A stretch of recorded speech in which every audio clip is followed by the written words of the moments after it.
Okay. Thanks to all of you and to all of you for joining us for this evening, a chance to get to know better the candidates to represent Wards 2 and Ward 6 for the City Council. We'll start with the race for Ward 2 Councilor, the seat being vacated by Emily Norton. This will be followed by the race for Councilor from Ward 6. So let's get started. All three Ward 2 candidates have long-term ties to Newtonville. Peter Bruce served for 6 years on the Newtonville Area Council, 3 of them as president. He was the lead author of the 42-page survey report, Envisioning Washington Street.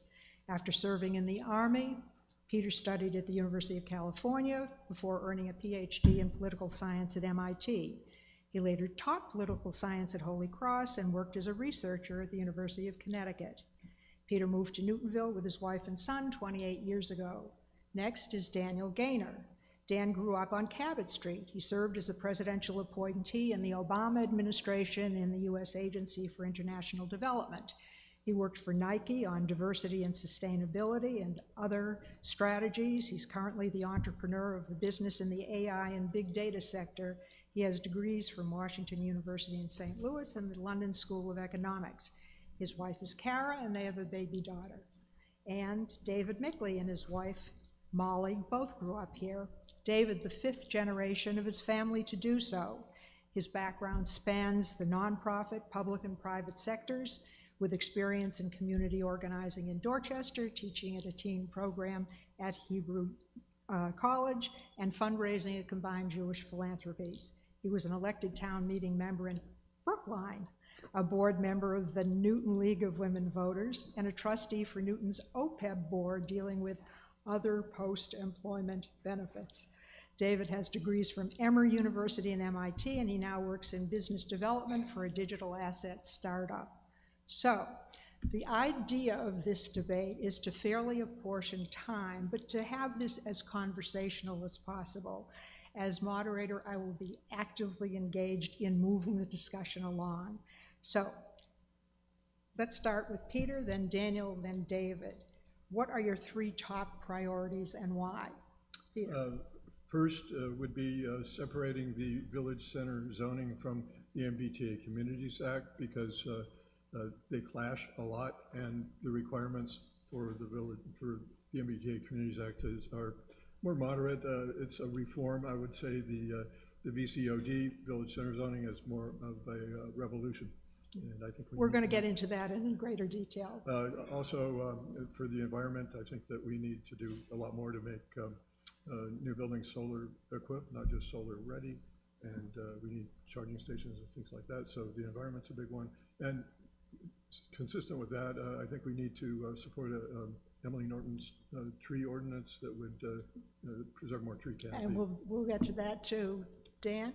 Well, first of all, thank you to the wonderful audience for showing up and being engaged citizens. Thank you to the Area Council for hosting this. It's been a thrill to not only be part of the campaign with these two wonderful candidates to my left and right, but also to knock on thousands of doors of fellow voters here in Newton. You asked for 3 priorities: walkability, affordability, and sustainability. To click into each of those, I'm the father of a 4th-generation Newtonian. I grew up and I continue to live on Cabot Street, and I want to see wider sidewalks, smoother roads, better painted crosswalks, clearer intersections, making it easier and safer to get around, regardless of how you're doing it. Second, from an affordability standpoint, really want to make sure that the young families who want to move here can do so, older folks who want to downsize can do so, making sure that Newton is the best place to live regardless of your age or income. And then lastly, of course, sustainability. I'm a longtime sustainability advocate. I've done it in my professional career. We need to enhance the energy efficiency of old buildings. We need to embrace clean tech. And last but not least, we need to plant more trees. Okay, David. Yeah, thank you. Thank you for hosting. Great to see you, Dan and Peter. My overarching theme is for the city to deliver better on basic city services. That comes down to 3 things: streets, schools, and constituent services. Our streets and infrastructure are in terrible shape, and I want to see more investment in repaving roads and dealing with issues around infrastructure. Personal pain point recently for me in the library flooding that happened a month ago. My car was one of the 100 that was there when it was flooded and totaled. On schools, our schools are one of the most important things for us to invest in. As a community, it's personal to me. My daughter is 1 year away from being in kindergarten at Newton Public Schools. My wife went K through 12 Newton Public Schools. My sister-in-law taught at Bigelow. My wife worked at Bigelow as a social worker. And I think our schools need more support, our teachers need more support, and we need to invest better in our schools. And finally, constituent services, which is genuinely the main reason why I'm in this in the first place. I want to help residents with their everyday issues. My cell phone is 617-413-6330. If you live in Ward 2, call me, text me. I would love to help with anything I can. Wonderful. You'll be relieved to know that we're going to deal with all of the issues that you have mentioned. So fasten your seat belts. Let's start with what may be the most challenging question facing us: rezoning, and 2 plans to achieve it.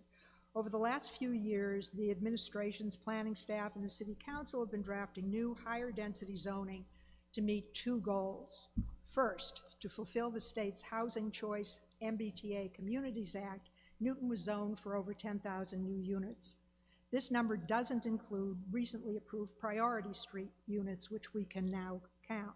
So Newton may be providing or proposing to provide what some have tallied as 12,000 housing units near transit stations, well surpassing the 8,330 unit state mandate. Second, but not required, Newton is introducing the Village Center Overlay District, VCOD, to invigorate our village centers and add still more residential units, emphasizing walkability and reduced vehicle use. The fluidity of the numbers has been problematic, and the count remains in flux as the council tweaks the proposal, heading for the December deadline for finalizing the Rezoning Act in the MBTA Act. Given these challenges this is the question. Given the challenges in an already complicated plan, what are the challenges and the changes in it? What are the challenges for your constituents, and what would you recommend? Let's start with Dan. Thanks for the question. We have 2 different situations going on. We have the MBTA Communities Act, which, as you mentioned, looks at total capacity, but not necessarily what we're going to build. And we have the Village Center Overlay Districts, which are going to be focused on village centers, both those connected to the MBTA as well as those not connected to the MBTA. I've knocked on over 2,000 doors across Ward 2, and I can tell you there is a lot of consternation, there's a lot of questions, and there's also a lot of excitement about the plan. Folks look at situations like the downtown area of Newtonville, where we've got local businesses like Mochico and new developments like Trio, and they see the vibrancy of our villages enhanced. At the same time, we need to tweak the planned VCOD districts to make sure that they are in the right context of their communities. They must match the architecture. They must have the adequate setbacks. They must protect the environment. And I see the red dot, so I will stop there. But we'll return to this, David. Yeah, my position on this is pretty clear, and it's not because it's what I think, but it's because what I've been hearing from residents knocking doors, and I think the key thing for a ward councilor to do is represent those residents, to represent that voice. And I think what we need to do is to meet the requirements of the MBTA Communities Act, but not exceed it. The MBTA Communities Act is asking a lot for us. 8,300 units in a city that already has 30,000 units. Zoning for that much more is a huge increase. But our state leadership, they passed a law. There's 170 other cities that also have to follow this law. Newton has the 5th highest requirement out of those 170 cities, even though we're the 11th biggest city in the state. But we should comply with the law. It will open up new opportunities, and we should move on and focus on other things around delivering basic city services better to our citizens. Peter? Yes, I agree with David that we should comply with the law. We might push back on a few, or recommend a few changes, like that our commuter rail communities be rezoned only up for 15%, like other commuter rails according to the state law. But another aspect is the tripling of lot sizes on which buildings can be built by right up to 30,000 square feet. That's approximately the same size as Marty's Liquors, and if you can imagine a 5-story building going up there with the public having no input because it's built by right, so you can't, the public can't negotiate things like sustainability, affordability, design, amenities, and mitigation fees. So this would turn our village centers into a playground for developers, I'm afraid. It's far too radical, and that's another thing I oppose. I hope David would oppose that too, and I recognize his good sense in wanting to stop at 8,300 units.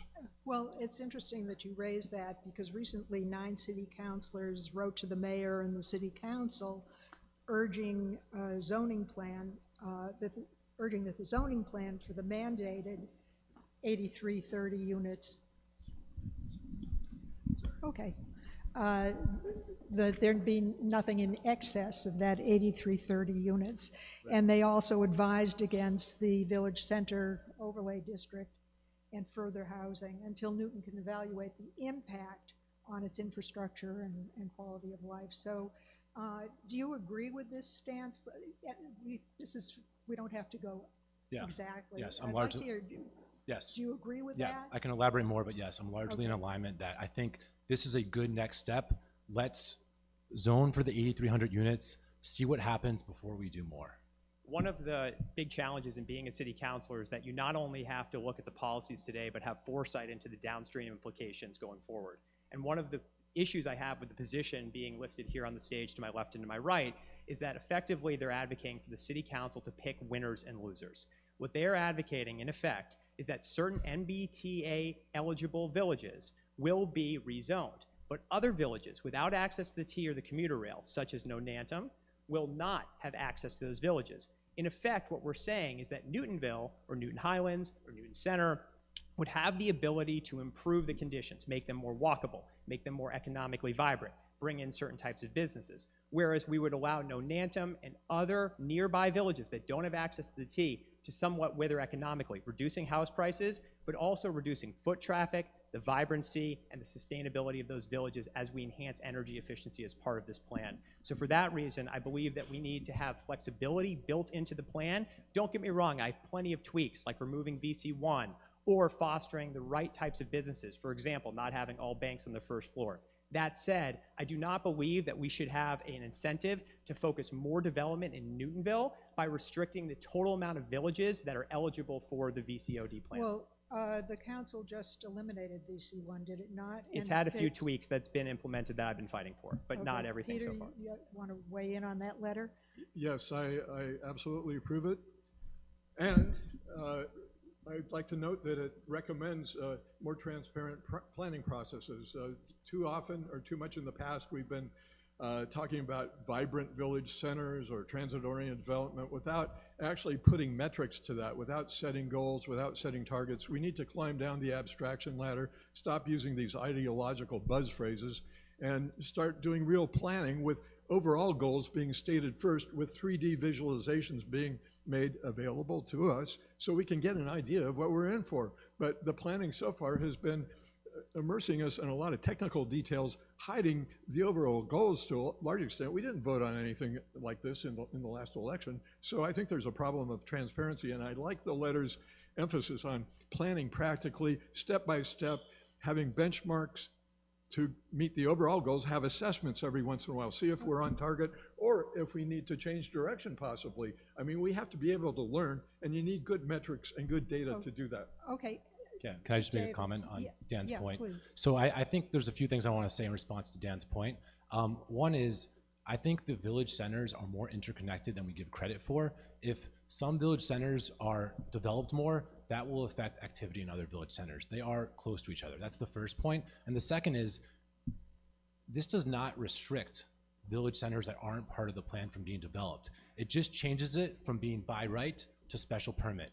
And to me, the value of the special permit is giving the city more power over developers to A, decide whether we want the project, and B, if we do, to get as much out of it as possible. So I think for development of this scale, we want to keep as much of that power as possible, and I don't want to give that over more than we need to, which is why I go back to that point. Let's meet the criteria, but not exceed it. Well, just. If I might, because you yeah, addressed my sure. point. Yeah, thank you. I'm the only business owner on this stage. I'm the only job creator on this stage. I understand exactly what it takes to hire folks and worry about making payroll while not paying yourself. And I can tell you that the special permit process is one of the biggest drags on the city's ability to generate new revenue by allowing small and independent businesses to open here. Cabela's in Newtonville just required a special permit to waive 7 imaginary parking spots that it would have never been able to create. We find that a hair salon turned into a dog washing station can't open for months on end because it requires a special permit to cut a different type of hair. We hear this over and over and over again, and it's exemplified by the closing of Bigelow Cleaners here in Newton Center, open for 90 years, a community icon, that said in the Charles River Chamber of Commerce newsletter, I wish that we hadn't taken such a strong and ideological strident stand against development because we need the foot traffic in order to stay alive. I'm a big focus on small and independent businesses, and the special permit process squashes them. Okay, moving from ideology then to specifics, can you tell me the number of stories that you think should be allowed to be built by right in Newtonville's village center, both on Walnut Street and Washington Street? And this is short answers. Yep, sure. Yeah, I think on Walnut Street should be 2.5, on Washington Street 3.5, and on Austin Street 2.5. I think the one tweak on the question I might make is where, right? So what's the maximum height in context of where the location is? In between, for example, Washington Park and Madison or Newtonville Ave on Walnut Street, we have MRT, VC2, and VC3. So I'm favoring a maximum height of 4.5 stories with the ability to include affordability incentives that gets the units in the building up to 25% affordable, with the vast proportion, the most land area being devoted to MRT, which is of course more residential. Do you want to weigh in on the number? Oh, sure. Yeah, 4.5 stories is actually a euphemism for 5 stories, only with a 7-foot setback, so that's 5 stories. That's too much. 4 stories I think is appropriate, both on Washington and Walnut. And I based my opinion on the surveys that the Newtonville Area Council did in 2014, or 2018 rather, in 2023, as well as the Washington Street Vision Plan, which set a 4-story limit in these places. Okay, I have so many more questions on this subject, but they won't pay me if I don't move on. What remaining green spaces are there in Ward 2, and what would you do to preserve those green spaces? And let's also address the issue of trees. We'll start with David, then Peter, then Dan. Yeah, no, Ward 2 is full of some amazing green spaces. Edmonds Park is essentially right in front of my house. I go there regularly with my children. We have other beautiful parks and treat areas, Bullows Pond. We have, the trails along Albemarle. So I think that it's really important to support our groups that are on the ground supporting these spaces, Friends of Edmonds Park, Friends of Albemarle. That to me is, those people are on the ground doing the most, cleaning up the trails, fixing them, taking away big branches that fall down. And I think that as we see the pressure for development, as we see the pressure for these new laws that we need to comply by, I think it is so critical that we don't let any new project take away any trees, take away any green space, that's all preserved, because that's why we moved to Newton. Well, would you favor an ordinance to protect the tree canopy, and what would be involved in that? I have already, oh, is it my turn? Yes. Yeah, like I said, reform proposed by Julia Maliki and Emily Norton preserves tree canopy, which 54% of which is on lots with 1 to 4 housing units on them, and those trees generally can't be or can be cut down at the owner's discretion, which is a problem for preservation purposes. So they would have a fee that would go into a fund that people would have to pay into if they chop down their trees, and I think that's a good reform. As a longtime sustainability professional, protecting green space is core, I think, not only to our climate change goals, but also to our identity as the Garden City. I was going to say the Garden. I'm a member of Green Newton. I'm a member of Friends of the Edmonds Park. I'm a longtime user of Cabot Field. I think protecting green space is absolutely essential. Newton right now has 20,000 trees. In 1983, we had double that. We had 40,000 trees. The rate of cutting down historic trees is, in my view, unacceptable, and any incorporation that we have of green space protections into the Village Center plan, I will not only back, I will advocate for substantially. I also want to make sure that we make our trails and our parks more accessible for all sorts of walkers, whether that's dog walkers in Edmonds Park, whether that's Little League players in Cabot Park, whether that's the farmers market in Cold Spring Park. It's absolutely essential that we protect our green space, particularly as we've seen this summer. Trees can be very, very strong mitigators of flooding, but also heat islands that very much affect our population. So from that reason, I'm highly supportive of protecting our environmental spaces. How do you feel about the dam rehab project at Bullows Pond? Yeah, I mean, that is a mandatory thing we need to do. The federal government inspected that dam and said it's not up to standards, so it's something we need to do, it's something we will do. And my view on anything around flooding and water is that it is much more expensive to deal with a flood than to invest in preventing one. So that is absolutely essential we address that quickly. I see some heads Well, nodding. Bullows Pond, the history of it's fascinating. It was built in like I don't think we have time for the whole No, I won't get history. into the whole thing, I swear, but you can tell I've done my homework. It was built in the 1600s to power a grist mill, right? And it's had all sorts of different ecological issues over time. Bullows Pond is a ticking time bomb, as David said, with regard to flooding. If we have another historically rainy season, and this summer is a top 20 rainy summer in Massachusetts history, Bullows Pond, this earthen dam with trees that have grown into it, that has been established as structurally deficient by the state, risks flooding all of Walnut Street and actually putting in a huge amount of water and flooding into Newton North. So I think it is something that is urgently needed because we are one act of God away from dealing with a major infrastructure issue. Peter, dam or flood? Actually, I beg to differ with both candidates. Bullows Pond has never been overtopped by water. It has no significant cracks. The trees are relatively far and their roots don't protrude into it. So at least that's my perception. Perhaps I'm not an expert on this, but I'm not sure that the state has actually judged this correctly. They did judge that Bullows Pond needed, or the laundry book right next to it needed dredging several years ago. They said it was an emergency, it was really critical, and then the neighbors complained and said, well, you know, the facts don't really bear you out on most of the particulars. We have to, again, climb down the abstraction ladder, and that was, overly alarmist. They now don't regard it as a problem. The state doesn't regard that as a problem. So it seems like there's been a little bit of overreaction on the state's part, or just not enough fine-grained analysis, too much abstract thinking, and I think we ought to ask the state to reconsider, but I might be wrong. I'm not an expert on this. Yeah, Okay, and just to Lev, you have clarify, to- can I just clarify one quick thing? My concern isn't a Bullows Pond overflowing, but it's the dam breaking and all the stuff downstream, the houses that have, off Walnut Street, off Hull Street, that have that creek that Bullows Pond flows into. If that dam breaks, I think there's concerns of flooding there. That's really what I was referring to. There is. Newton leaders propose encouraging residents to use public transport, bikes, or walk by reducing parking requirements and redesigning streets for pedestrians and cyclists. Would you support these measures or pursue a different approach if elected? Peter, then Dan, then Dave.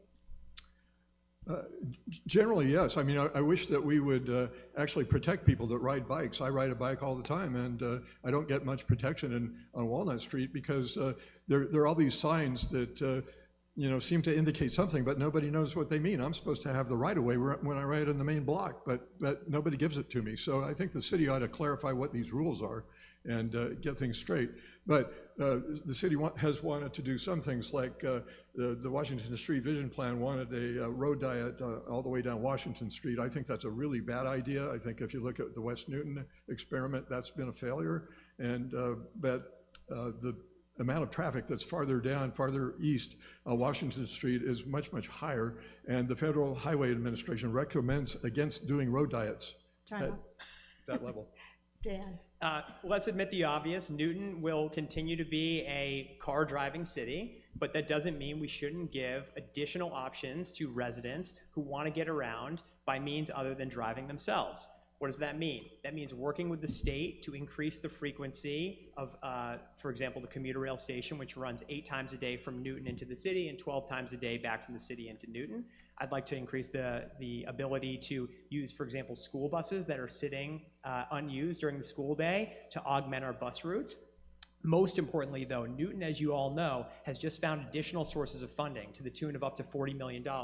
As we know, NUMO, the amazing service that helps everyone from seniors to young families get around, has been recently curtailed just to seniors. I'd like to use some of that money to expand NUMO all to the residents equally. David? Yeah, I really agree with the overarching sentiment Dan shared about people are still going to drive, but let's also create other ways for people to get around. Anecdotally, I'm a big biker. I take my kids to school on bike. There's parts of the city that are great for that, and then there's parts where the bike lane just disappears. So I go down the carriage lane, it's great. I go on Walnut Street, a little shaky, but there's still a bike lane until you get to Newtonville, and then it just disappears. So I think we need to do more in making bike lanes consistent, protected, and have real connectivity between the different areas that people want to bike around in the city. Okay, now Newton has, and I would attest to this, some of the worst potholed streets in the metro area. Which is not only bad for cars and dangerous for cyclists and pedestrians in areas with no sidewalks. What would you specifically do to amp up our program for safe streets? And I'm not talking crime, I'm talking potholes and broken legs and... Yeah, I'll just absolutely. start. Sorry, go ahead, David. Sure, I'll be quick. This is a huge priority I've been talking about since the beginning of campaigning, and again, it's because it's a concern I heard on residents' minds that Newton is terrible when it comes to streets. We put $9.5 million a year into road repair. We need to put more, and that means making cuts on other projects. The $2.5 million library renovation that we did, imagine if that went into the roads, 20% more roads that we could have repaired. The project in Livingston Cove that's going on right now, it's going on way longer than it should have. The costs are going up higher than we thought. I think that we need to take a look at some of the special projects we invest in and reprioritize those funds to basic city services like potholes, like the roads. I don't think there will be any issue in Newton that is more unifying than the agreement that roads are not good right now. I drove my wife to the hospital about a year ago this week, and I'll tell you, going over those bumps, trying to deliver a baby was a harrowing experience. One of the things that I would like to do is connect the idea of roads equals revenue. To be clear, our construction costs and our road repaving costs, when you actually look at the budget, are going up double-digit percent. One figure I saw was up to 30% more expensive year over year, meaning that we can't even get through the years of road repairs that we have without having to restart all over again, because roads, as you know, have a lifespan. What I'd like to do is figure out ways to drive more revenue to the city. This is somewhat integral to the Village Center Overlay District Plan, in particular, welcoming more businesses to our city, which are amazing revenue generators, and then generating that money for road repairs so that we can deal with fewer potholes, safer biking, connected bike lanes, to Peter's point, and most importantly, more walkable villages that require you to drive less overall. Peter, do you want to add anything to that? But let me focus. They covered most of it. I'd like to talk about traffic, but if that's so, is that not quite on topic? Well, we're kind of moving around. You were interviewed in the Newton Beacon, and you were quoted as praising the mayor's work on infrastructure and road repair. Yeah. And I wondered if you could amplify with specific examples. You know, what's good and what's bad. I don't disagree with my colleagues here, but. Back under the SETI Warren administration, the so-called pavement condition index was at 60. Now we're at 70. The goal is 80. So there's been improvement with the mayor, with this mayor administration, and I think All right, well, Well, also water mains and sewers, they've been repaired very, very extensively throughout Newtonville. Most of our water mains were 1880s vintage when we moved here, and they only got changed a few years ago, but I think the administration's done a really good job of keeping on top of what needs to be repaired, and they've really caught up a lot in that aspect of infrastructure as well. okay, this question is for a burst of imagination. If you received $1 million grant to use for the city any way you wanted, what would you do with it and why? We'll start with David. Yeah, so I think our schools should always be a top funding priority. There were massive budget cuts to the schools this year. Kindergarten aides were cut, middle school class sizes grew. I think we need to invest proportionally to the schools in line with the rest of the budget, so that's roughly 65%. And then the streets. I think the streets and schools are kind of my two cornerstones of what I hear people talking about, what I think people want to invest in, and I would put it into road repair. There's plenty of bumpy streets across Ward 2, so I would advocate for those to be prioritized. You gave me $1 million, right? Right. All right, as a business person, I've been taught to think, divide and conquer. So I would give the biggest proportion of it, and I'm making up figures here, but say 80% or $800,000 devoted to our schools. Now, that's not going to fill the budget gap that the NPS is working on with regard to filling in the hole for teacher contracts, but I'd love to see some of that money used for enhanced HVAC systems, which are absolutely critical at a time when COVID is on the rise again. I want to make sure kids can stay in the classroom. I'd also want to invest some of that money in tutoring for COVID catch-up. We still have a lot of kids who are lagging behind due to Zoom school, and then I would use about $200,000 of that, 20%, to invest in enhanced staff for economic development. Currently, Newton has only one economic development official. I'd like to see 2 or 3 more people to help businesses navigate the Byzantine, very complex and very costly process of opening shop here in Newton.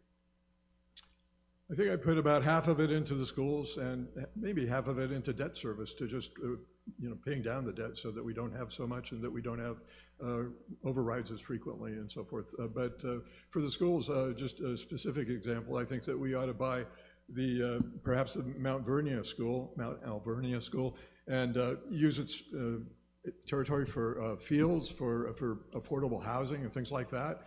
I think we ought to buy the city ought to buy the Church of the Open Word, the Swedenborgian church across from the senior center, and have a really expansive senior center with a multi-campus approach. Those are the main things that come to my mind right now. I hope you all have the opportunity to make such distributions. Yeah. Another imagining question. If someone came to you with a proposal to build a piece of public infrastructure in our city, roads, bridges, et cetera, how would you evaluate whether or not that proposal was worth implementing? And let's start with Peter.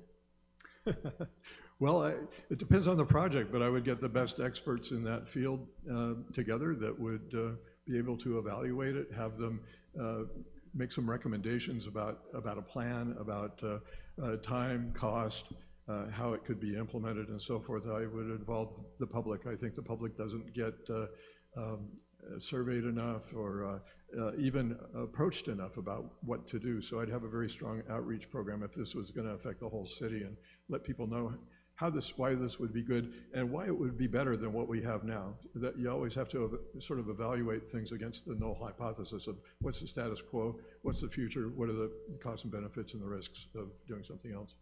I'm somebody who believes in taking community engagement on an ongoing basis, and especially upfront in the planning process for any big infrastructure decision.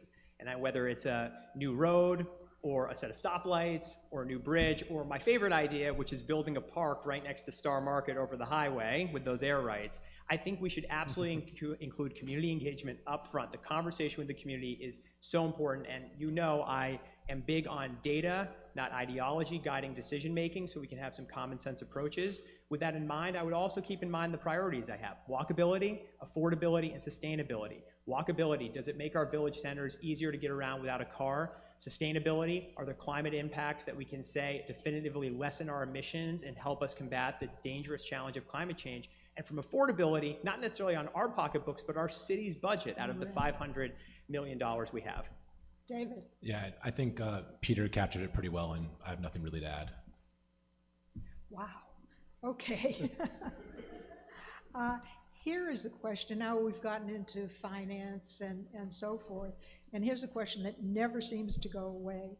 Is the city adequately funding its post-retirement health benefits, OPEB? And if not, what would you do differently? And let's start with Dan.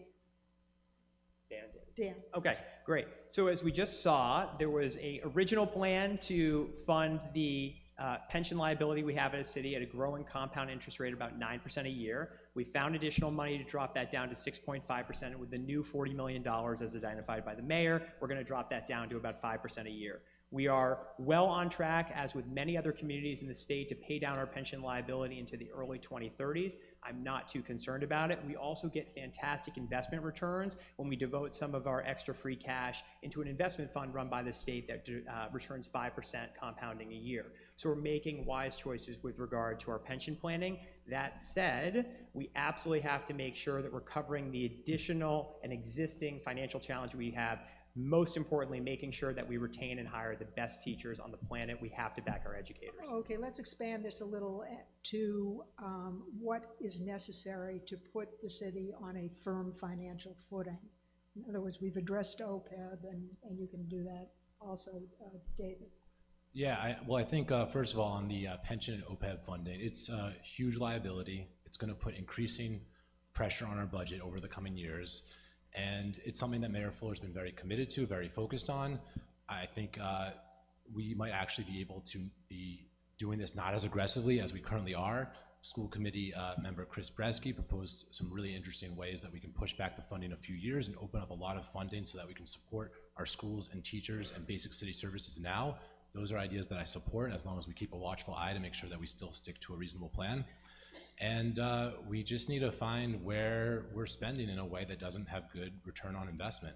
So when there is a project, and I keep on coming back to the library parking lot that we put millions of dollars into, and it leads to pretty bad results, we need to have a real debrief to figure out what happened there. How did we spend that money that way and have that kind of result? There used to be signs in the library parking lot that said this is a flood zone warning. They took those signs down after the renovations, and then there was probably one of the biggest flood experiences, at least in my memory. So yes, that's what I think we should do. Thanks. I agree with both my colleagues, and I think that we need to acknowledge that the OPEB money is sacrosanct. If we want to be able to attract the best talent, we have to let our civil servants, our teachers, and everybody else know that they're going to get their benefits and that these shouldn't be challenged. But there are ways of stretching it out, Chris Bresky's plan and other things that are creative ways of dealing with the problems. I don't think it's an emergency. I'm curious to know very quickly how each of you voted in the override referendum this spring. 2 for schools, 1 for the general operating override. Just quick answers. Yes, I voted yes on all 3, and I'm critical of Mayor Fuller for putting the horseman question in question number 1, which failed. 75% of the override money would have gone to the schools. For that reason, I voted for all 3 items. I don't like to see taxpayer money wasted, and I've seen the planning department grow its staff by double and its budget by triple over the last 10 years. And with a lot of projects that just big projects that we've turned away from, we've abandoned. It seems like we have a lot of false starts. And so Lenny Gentile pointed out that there was a lot of money available. I don't think the city's transparent enough, especially about the planning department, but. Okay. All right. What can Newton do to address the gas leaks throughout the city? And do you support banning future natural gas hookups? And we can expand that to just the overall question of fossil fuels, not just leaking fossil fuels. So let's do David and then Peter and Dan. Yeah, it's definitely, we definitely need to address the issue of gas leaks. They're everywhere. It's a huge problem. It's an expensive problem. And we need to do it comprehensively. And I do think we need to create very strict requirements on new construction for heating and cooling to not be dependent on fossil fuels, to use electricity. And that to me is a no-brainer that we should be doing for all new development. I think there's a group called Mothers Out Front or something like that that has a sort of an army of women that go around and find these places. I think that's a great service to the city. I think the city ought to follow up. It's hard to know how, when you have private companies that without state regulation or state intervention, somehow it's a little bit hard to know how to have a really comprehensive plan to deal with this. But also just regarding fossil fuels in general, I think we need to have more charging stations so people can use EVs, electric vehicles, more easily, especially renters and condo people who may not have access to, a line of electricity. We ought to have new buildings be solar equipped, not just solar ready, which most of them are solar ready, but not solar equipped. And we should have planning for more green space and trees in these heat islands that exist and so forth. So, and 4-story buildings, according to the latest architectural cutting edge reports that I've seen, 4-story buildings are the ideal for conserving energy.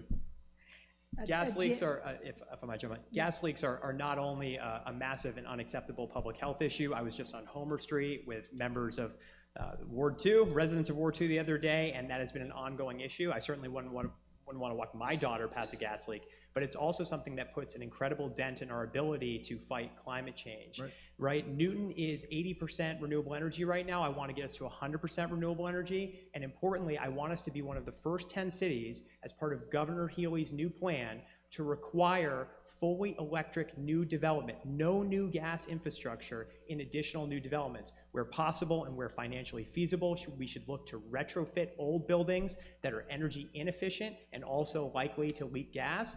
But most importantly, we should start with new developments to ensure that there isn't any new gas infrastructure built into a new apartment, a new multi-residence, or a new commercial building.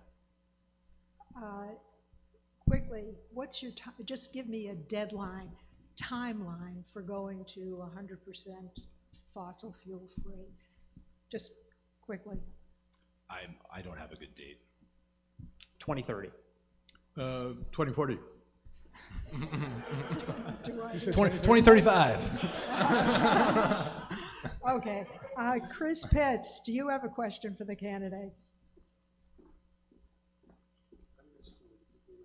What? I missed some of the beginning, so most of you passed. Oh, you know what? I have a question. You don't have one. Okay. Can I say one nonetheless? Why do you think the override failed to pass? Yeah, I have a few thoughts on that. I think the override failed to pass because, for a few reasons. One, it was a tough time economically. People were uncertain about the future and they didn't want to pay more. The second is, I think, question one didn't have enough of a coherent vision around it. It seemed like a grab bag of different agenda items that didn't fit into a larger strategy. And third, I don't think enough city councilors went to bat for it. There were a few that did, but I don't think enough did. And I think there's a real issue in our city where people want to stay in power and don't necessarily stick their heads out to take big risks that are good for the city. And as someone that has their kids coming into the school system in a year, there's a real funding gap, and the override failing puts real pressure on us, puts pressure on our roads in many ways. I think we need to figure out a way to get better public buy-in before the next one, and do more strategically. Dan. Happens all the time. I'm the father of a future Cabot School student. I really like that 75% of the override funds were going to be devoted to the schools. It's very disappointing to see that there's this impasse with regard to how well we can pay our teachers. Our teachers are ultimately the jewel of this city. We devote 65% of our budget every year to the schools and to educators, and I think it's very disappointing that we're not doing our absolute utmost to retain and attract the best possible teachers. I think the reason it failed, one, economy, a bit uncertain at the time, rising inflation, concerns around interest rates. Second, a lack of transparency and clear communication at all levels. I wouldn't just put this on the mayor or the city council, but also on advocacy organizations to understand the clear benefits. The override would have been not an insignificant chunk, a couple $100s for a household, but what it would allow us to do is to maintain being the best schools and the best state for education. I think we need to be more clear about the implications. Two main things, I think. One is a sense of distrust of the current administration among much of the city. Two big projects that people don't understand. And also, I think there's a class, sort of a there was a skew to the vote on the override where working class people, middle class people, I think voted more against it than the upper middle class did because they're hit harder by the taxes, and they don't see that the taxes are going to help them necessarily, especially north of the Pike. Okay, now comes the fun part, where each of you gets to ask a question of one of your opponents. So we will start with Dan, and then we'll go to David, and then to Peter. Dan, your question is for whom? Peter, one of the primary roles of the city council is to evaluate the city's budget. The city's budget is $500 million a year. Could you do a breakdown of the city's budget right now by different slices of the pie and let me know which ones you'd reapportion and which ones you would grow? Nothing like a small question. Well, the city has a budget of $500 million. It has a debt of $1 billion. Some of the key departments, the police and fire, get around 25 million. Planning gets only a few million. It's not too big. You know, I don't have a fine-tooth comb and can spout all these figures out, but we do spend 10% of our budget servicing the debt, and I think that's a real problem, and that's my answer for now. Okay, David, whom do you want to put in the hot seat? Yeah, thanks. Peter. I'm the Avis of rental cars up here. Okay. We have no idea who's going to get through this preliminary, but in the imaginary scenario that it's Dan and me, who would you vote for and why?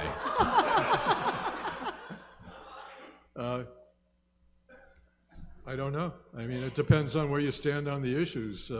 I like the fact, David, that you've sort of borrowed my pajamas. I'm not sure on the development issues. I didn't see you oppose the 8330 until a few weeks ago.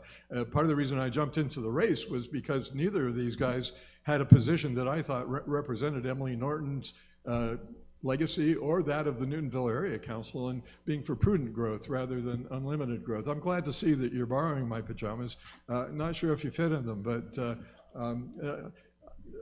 I don't know. I'll reserve judgment, but I like your stance currently.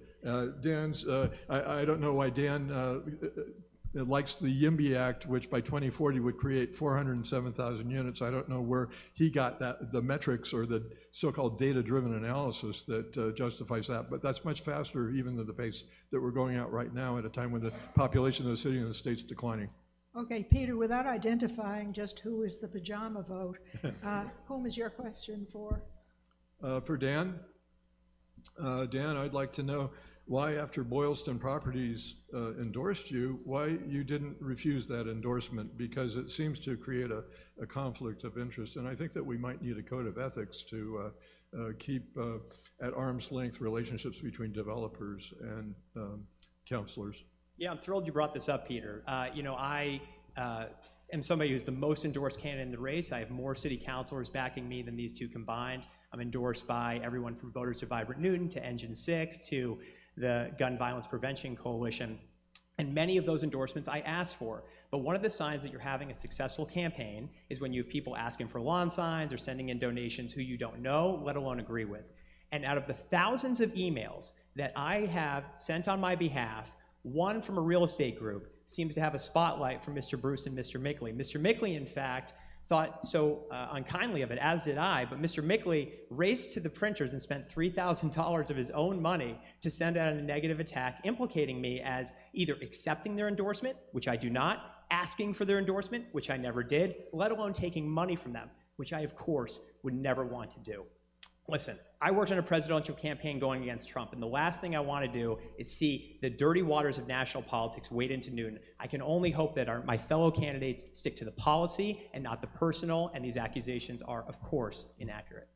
Thank you. Can I just respond to that? I just Very want to quickly. very quickly. I just want to make clear, I never intended or did accuse Dan of asking for the endorsement or wanting the endorsement. To me, the main point is that Boylston Properties, out of the three of us, thinks Dan is their guy. And to me, when the ward councilor has to constantly face off against developers to represent resident interests, that's something that's important for residents to know. And it was a public piece of information. They were sharing it and asking people to forward it. So I thought It was important for people to know that public piece of information, and it's really not saying that you did anything wrong. It's just saying that they were so excited about your development stance, they anointed you as your guy. Okay, If I might just address their my guy thing, that I find to be. Okay, very, Thank you. very quickly, because we've got to move to closing. I think it's remarks. important in a city where reputation matters a lot, and I'm born and raised here to correct the record on something.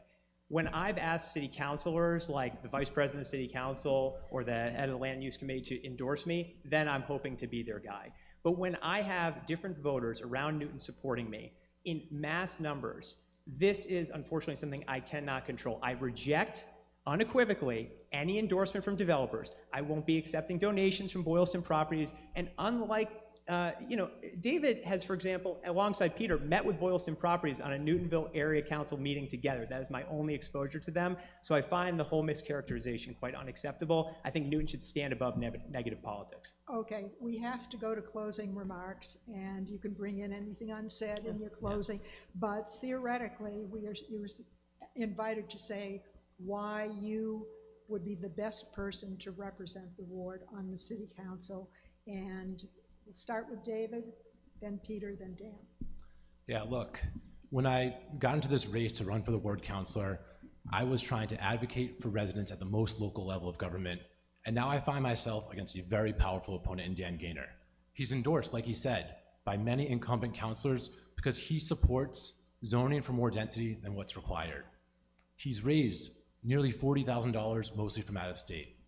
I'm not in this race to secure support, to secure power. I'm in this to empower the everyday residents of Ward 2. That is what the ward councilor should be all about. Listening to what you, the residents, want and standing up for you, even in the face of power. If that's what you care about, please vote Micley. I would be honored to serve you. Peter? I wasn't born in Newton, but ironically, I'm the only candidate who's served in Newton, or in Ward 2. I served on the Newtonville Area Council for 6 years and was president for 3. My vision for Newton is for village scale development and for a village scale feel. And we need democratic planning with good values, good data, and the consent of the governed in order to save money for taxpayers. We also need the experts to be on tap, not on top. I ask you respectfully to give me your vote. Thank you. And finally, Dan. I'm running for this seat because I'm the only candidate here who can balance progress and preservation, who can hold developers accountable for protecting our priorities while exerting the leverage that the city has through its permitting process and through its planning process to make sure that we're doing everything from widening sidewalks to protecting green space to increasing the economic vitality of our local and independent businesses. I'm thrilled that I have the most endorsements. I'm thrilled that I have more in-state endorsements than David and more Newton donors than Peter, but I really want to exist in the policy and not the personal. I'm running to be a positive, homework-oriented, data-driven leader on behalf of our Newton City Council that works to collaborate across the 24 people that need to team up in order to pass sensible policy. I look forward to being a father of a Cabot school student, but I also look forward to being a biker around Newtonville, a walker across different villages, and most importantly, a strong advocate for a growing and thriving city. Thank you very much to all three of you. As you can see, we are out of time for this debate, but thank you for stepping up to run. That's a big deal. And now we should move on to the race for Ward 6. Thank you. Thank you so much. Thank you. Oh, I'm sorry.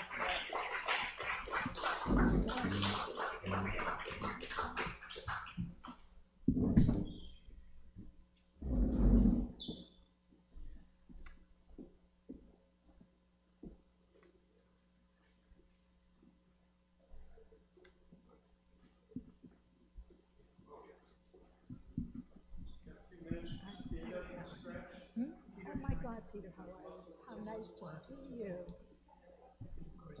Thank you.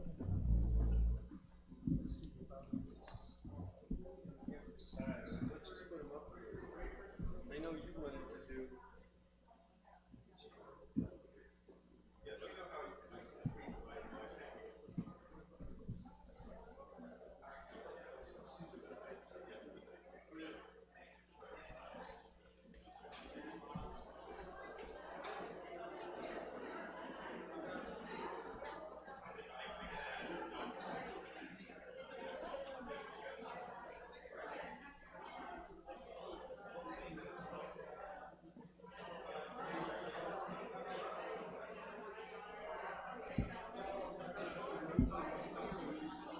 up one of them.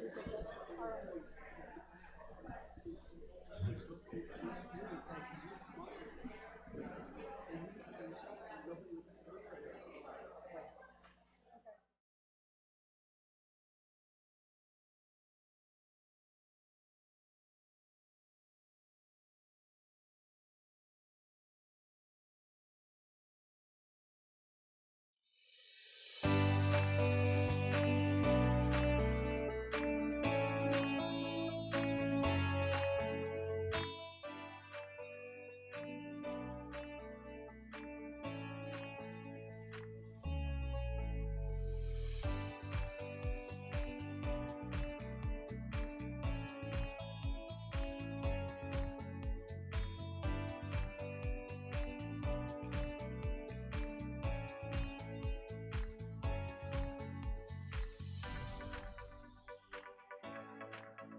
My name is Marjorie Arons-Barron, and I'm going to be asking the questions and managing the time. This is the race for Ward 6 Councilor, a seat being vacated by Brenda Noel. There are 3 candidates for 2 spots on the November ballot. Martha Bixby is a community activist and nonprofit leader. Martha co-founded some initiatives to share information about what's happening in our city. She also started a Facebook group called Newton Neighbors Helping Neighbors. Newton Neighbors is now an independent nonprofit organization helping people in need. Martha graduated from Georgetown University School of Foreign Service. This past year, she was Mason Rice PTO co-president and is a coach of her older son's Newton Youth Soccer team. She and her husband Ben and their 2 boys live in Newton Highlands. Lisa Gordon attended Temple Emmanuel Preschool, Mason Rice, Brown Middle School, and Newton South High. After putting herself through UMass Amherst, she moved to England to serve as the first executive director of the newly formed Youth Against Racism in Europe. After nearly a decade, she returned to Newton, where she and her husband Ken have raised their 2 children. She has served in leadership positions in both for-profit and not-for-profit sectors, and she founded 3 small businesses, worked for VP of Marketing for Management Roundtable, and is the executive director of the Responsible Retailing Forum. She is currently executive director of the Acton Mass Food Pantry, and she co-founded Friends of Newton Center. Mark Holt was a 2-term legislator and management consultant in New Hampshire before moving with his wife Imelda to Thompsonville in 2002. They have 2 children. He has coached soccer, lacrosse, and football teams and is actively involved in PTOs at Oak Hill Middle School and Newton South. His career has focused on the technical and data needs of the National Association of Realtors, of which he is a member broker. Mark has degrees from the University of New Hampshire and from the College of William and Mary.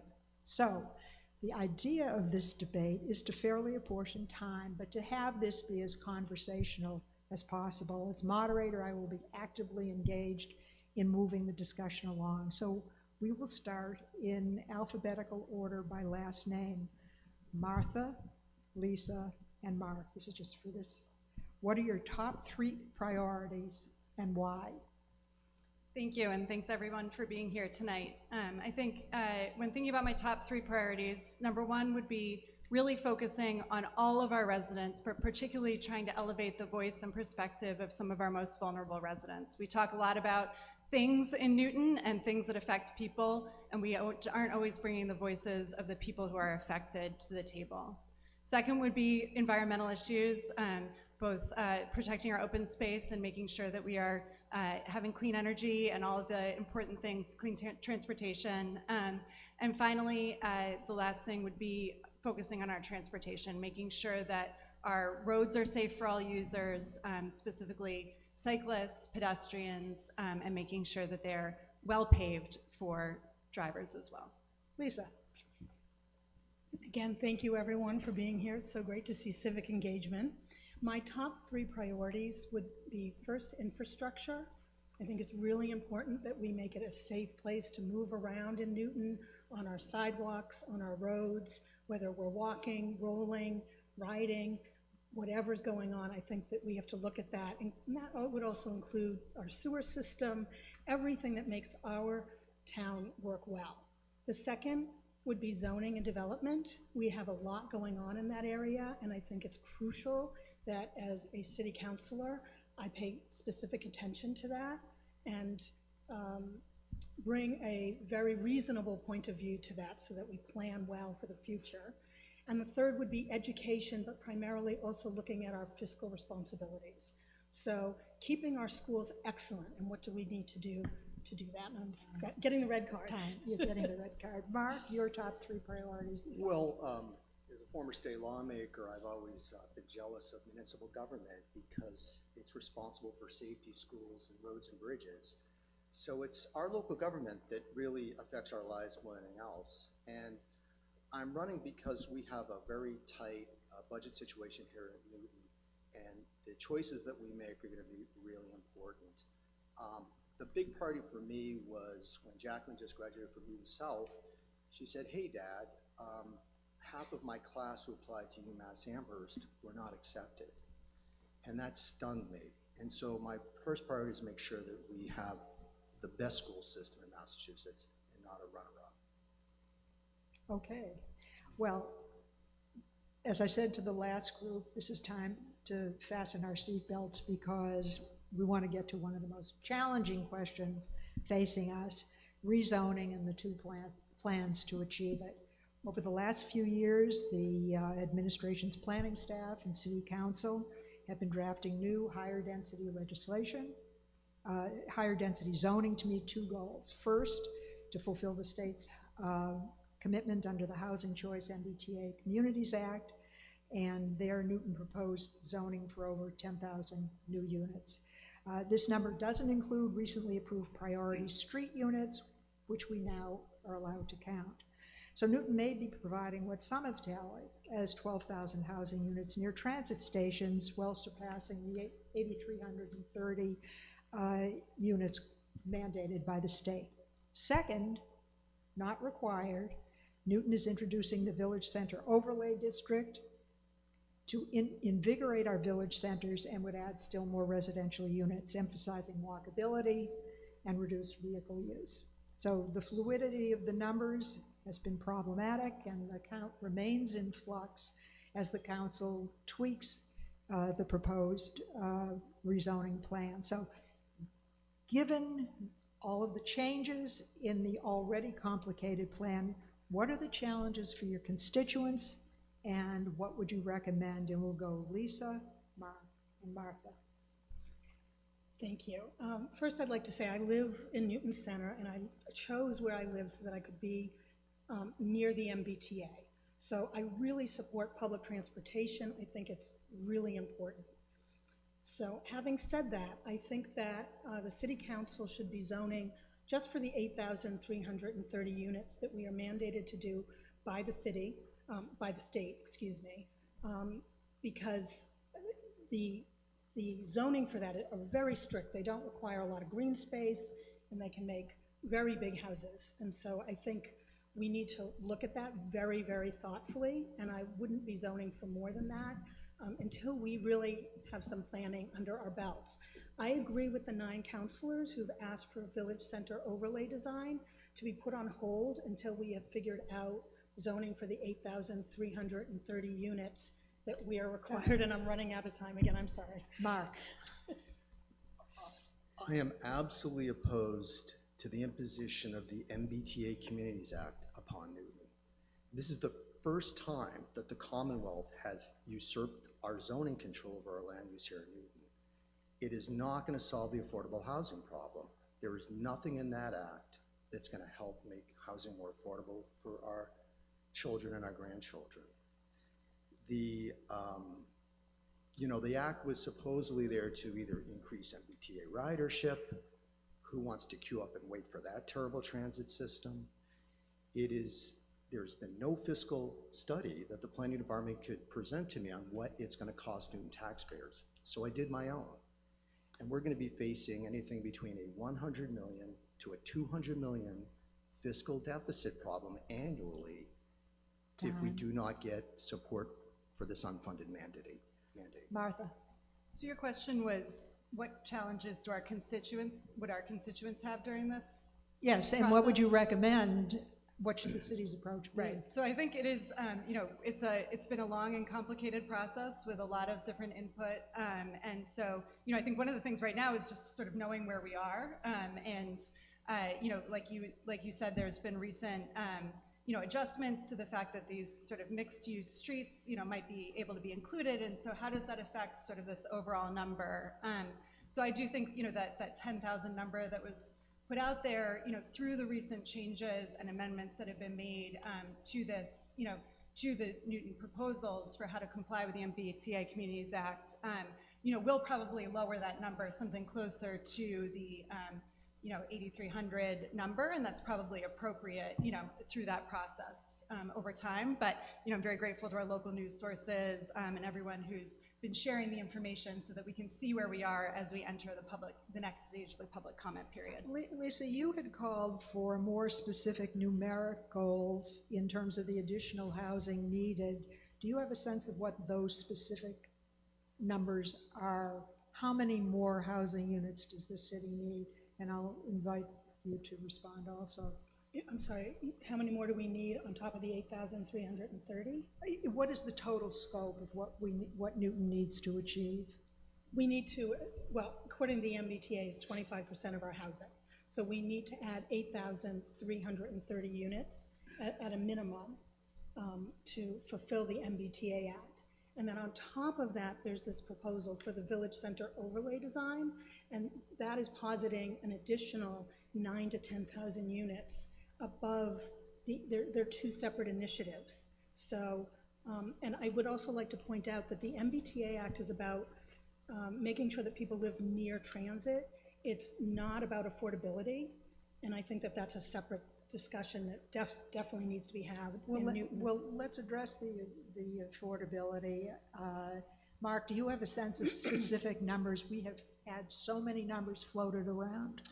So 40B that requires 10% of our housing, rental housing, to be affordable based upon the median of our income, it's a failed project. We've seen developers up and down Route 9 across the city say, well, we're gonna put 20% of the housing aside for affordable. And we keep falling farther and farther behind. Private developers are not gonna solve this problem. I believe the number we have now is 370 affordable units. We need to step forward, acquire the remaining parcel at 300 Hammond Farm Parkway, that's the Boston College dispute. We need to support the Newton Housing Foundation and get this workforce housing built. And I would put a priority on affordability for our teachers, firemen, policemen, and municipal workers first. Martha, what are your thoughts? So, I mean, I think there's two pieces to the question. The first one is, total number of units. And I think what we have to remember here is that zoning makes something possible. We do not have a centrally planned system here. And so, zoning is simply putting options. And I think what we need to be thinking about is what options do we need to keep our village centers vibrant and our schools full of kids. We see school enrollment going down. We're seeing specialists being split between schools as enrollment goes down. And different things like that are happening right now. So making it possible, and also just increasing the number of types of housing. I mean, talking to people who would want to retire, within Newton and don't have, a nice apartment that they would want to go to. So building multiple types, both affordable and, market rate, is something we should be doing. Mark, you have faulted what you envision as rapid urbanization with the, and I'm quoting you now, construction of 8,000 high-density Eastern Bloc style buildings. Is that a realistic projected fear given the design guidelines and site plan review contemplated in the rezoning efforts? And how, if elected, would you insert yourself in the process of developers planning in the coming years? Well, the first thing is I started doing real estate data and economics during the Menino administration. And this housing crisis is singularly the fault of the city of Boston. Year after year, they plowed down land and wanted to do only one thing: office buildings, conference centers, and hotels. And they've actually lost 200,000 residents since I was born in the city of Boston. One of the previous candidates had said that the population has not been growing in Massachusetts, and that's true. Affordability is a lot more than zoning. It has to do with interest rates, the cost of construction. And when you go forward and say, we're gonna stack up 4, 5, 6, 8-story buildings, it is not affordable. It's 500, 600 square feet per square foot to construct it. And the taller you go, the more expensive it gets. Time. Sorry. Lisa,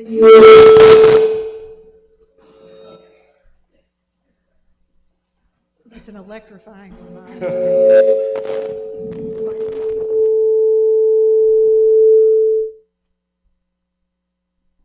Lisa, you have said that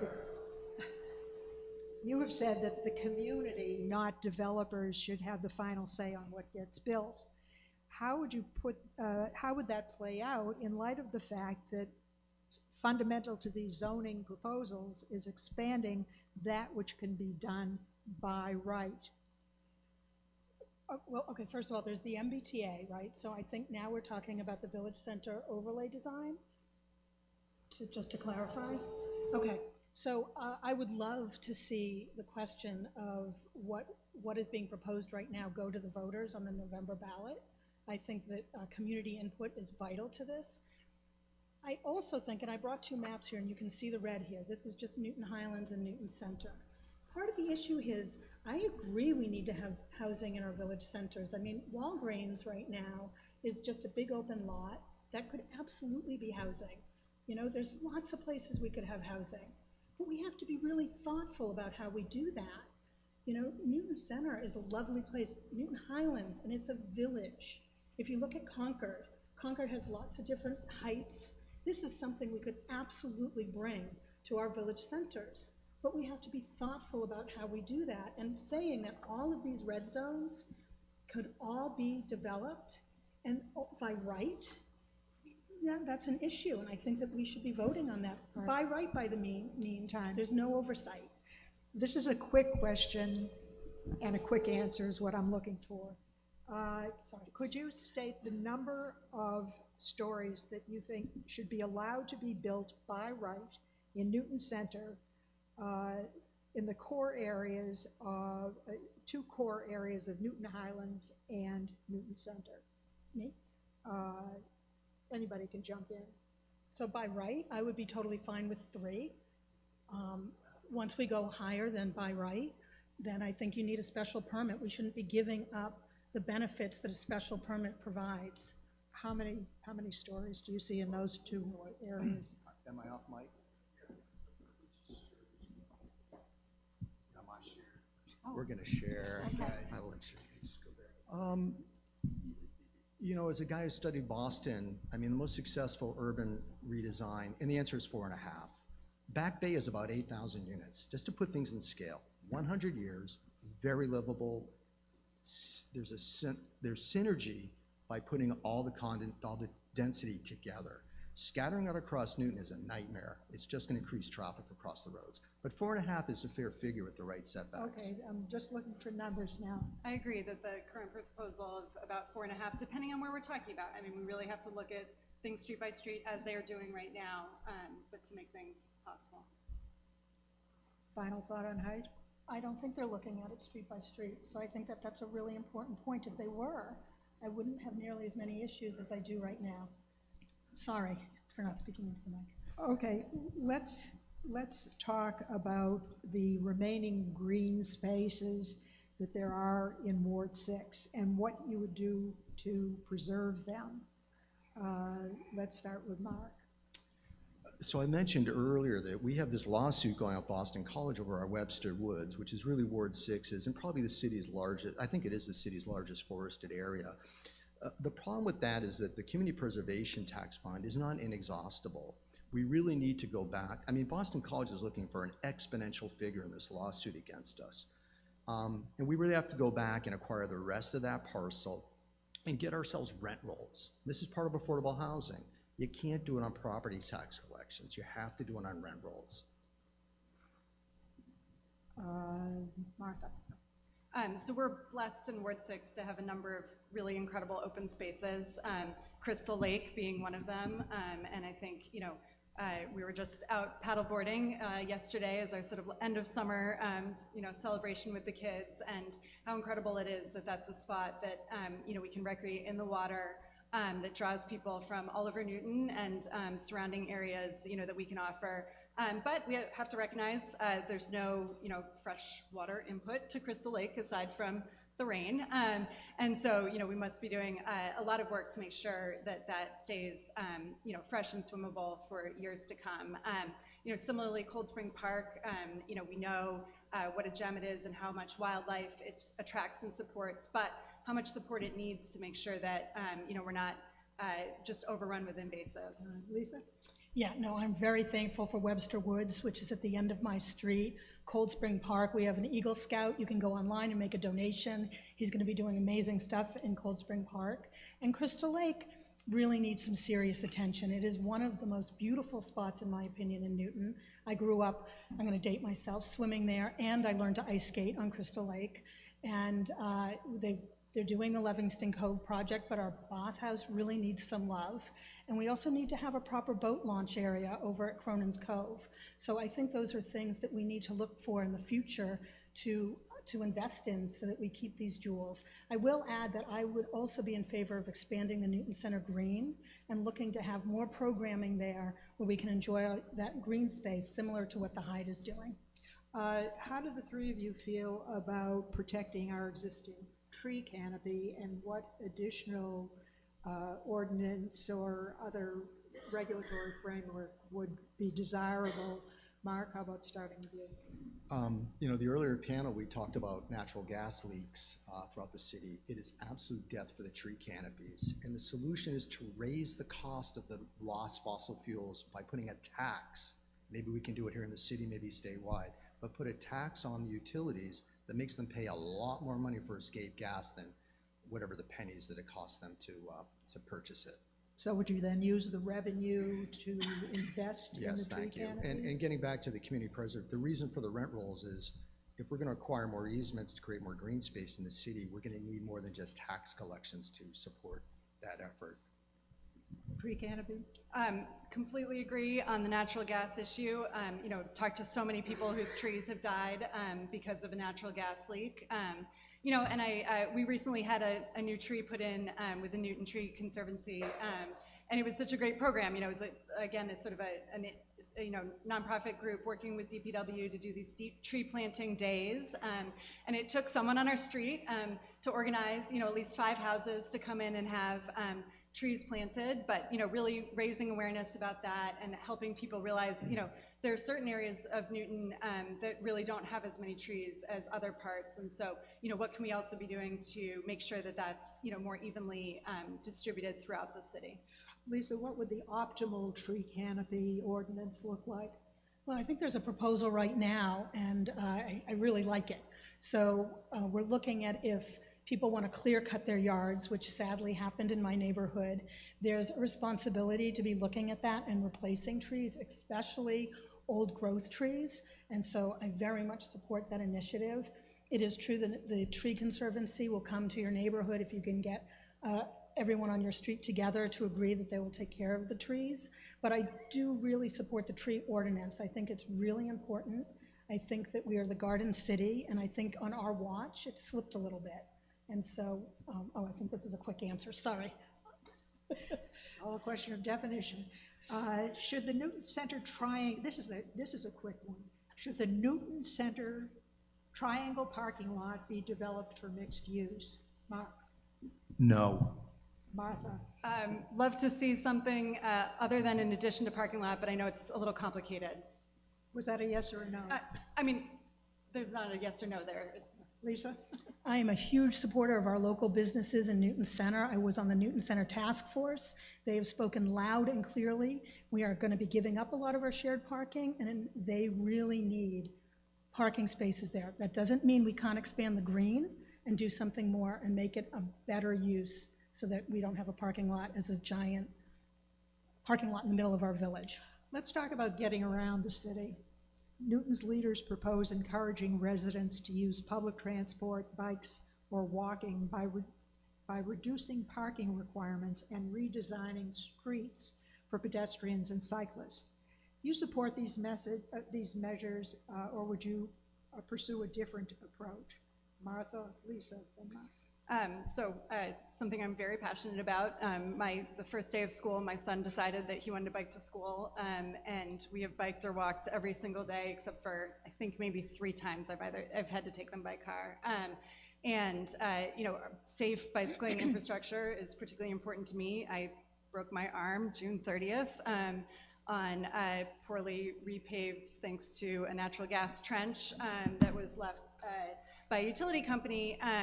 And so, you know, I think that this is something that we need to make a huge, you know, community investment in, and also just show that it's possible. I mean, we have so much fun getting around biking and walking, and it's so, you know, the joy of all the kids this morning walking to school really adds so much to everybody's day. So, Lisa? yes.